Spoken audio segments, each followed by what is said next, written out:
En los primeros días de 1967, Onganía lanza un plan económico sumamente antipopular. La respuesta de la sociedad no se hace esperar. En todos los puntos del país, las críticas al gobierno crecen.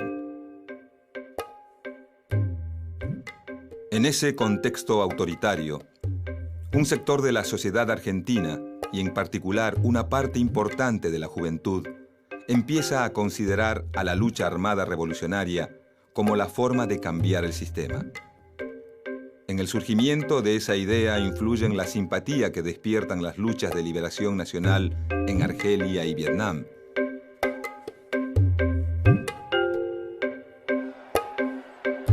Las revueltas estudiantiles de París y México. Y fundamentalmente, la fascinación que genera el triunfo de una revolución socialista en América Latina, la Revolución Cubana. Una victoria que muestra al socialismo como una alternativa real para los latinoamericanos. A todo esto, en 1967, un argentino con un papel decisivo en la Revolución Cubana es asesinado en Bolivia mientras intenta extender la lucha revolucionaria. Ese argentino pronto se convierte en el ejemplo para una generación. Ernesto Che Guevara. Vengo cantando esta samba con redoble. Hasta la muerte del Che, las experiencias de organizaciones guerrilleras en Argentina han sido pocas y no demasiado eficaces.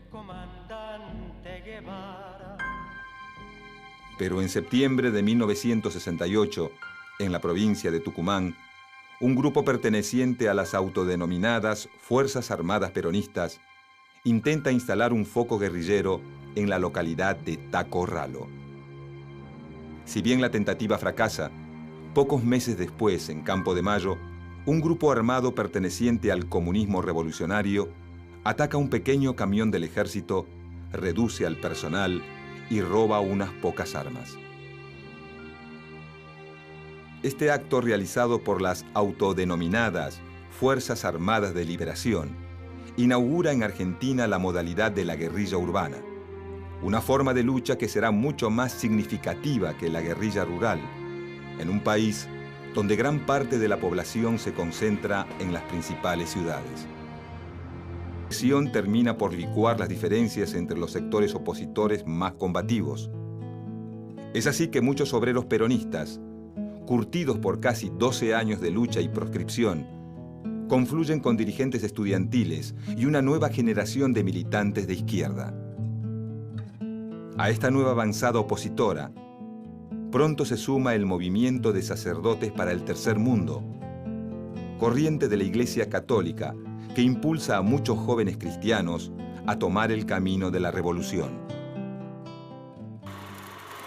A las organizaciones armadas que ya existen en el país, como las Fuerzas Armadas Peronistas y las Fuerzas Armadas de Liberación, se suman las Fuerzas Armadas Revolucionarias, agrupación de orientación marxista nacida de la experiencia de un grupo insurgente creado en Bolivia por el Che Guevara.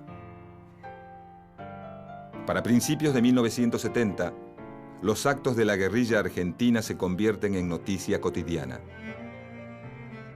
Juan Domingo Perón, desde su exilio en Madrid, envía una carta a los dirigentes de las Fuerzas Armadas Peronistas en la que avala la violencia de sus acciones. Como ustedes bien saben, el momento es para la lucha, no para la dialéctica política. Porque la dictadura que azota a la patria no ha de ceder en su violencia, sino ante una violencia mayor.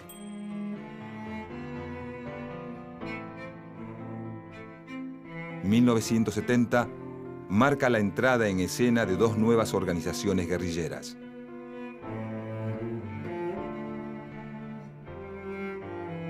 En el mes de mayo, una célula armada de origen desconocido secuestra y posteriormente ejecuta al expresidente de facto Pedro Eugenio Aramburu, figura emblemática del antiperonismo. Nada se sabe de los autores del secuestro. Posteriormente, una nueva organización guerrillera llamada Montoneros se hace cargo del hecho.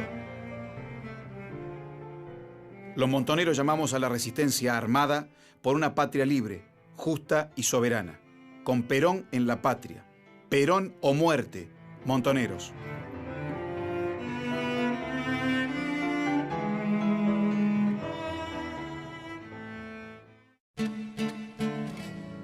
El mismo mes de la aparición de Montoneros, durante un congreso de un pequeño partido de orientación marxista, el Partido Revolucionario de los Trabajadores, se conforma una nueva organización guerrillera, el Ejército Revolucionario del Pueblo, ERP. A diferencia de otras organizaciones, el ERP separa claramente acción política de acción militar.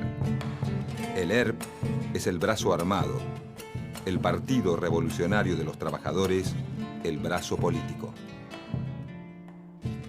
Bajo la conducción del joven economista santiagueño Mario Roberto Santucho, el ERP pronto se convierte en la organización guerrillera más activa del país, con presencia importante en las provincias de Córdoba, Santa Fe y Tucumán.